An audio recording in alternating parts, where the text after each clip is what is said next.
Qadınlarda menstruasiyadan 7-10 gün əvvəl başlayan kəskin əhval dəyişkənliyi, birdən-birə kövrəlmə, ağlama, həddindən artıq həssaslıq,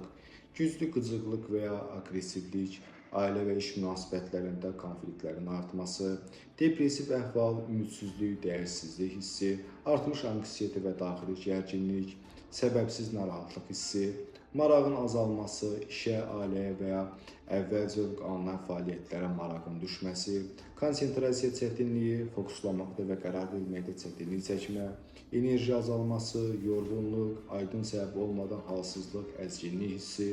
iştahın dəyişiklikləri, şirin və ya karbohidrat istəyinin artması, yuxu pozuntuları, yuxusuzluq və ya həddindən artıq yatma, somatik simptomlar, döş güvəsində həssaslıq, qarında şişkinlik, baş ağrısı, oynaqlarda ağrı və sair əlamətlər premenstrual disforik pozuntu adlanır. Bu diaqnozun qoyulması üçün saydığım əlamətlərdən ən azı 5-inin son 12 ayda sikllərin çoxunda müşahidə olunması şərti var. Premenstrual disforik pozuntu premenstrual sindromdan daha ağır bir pozuntudur və müalicə tələb edir.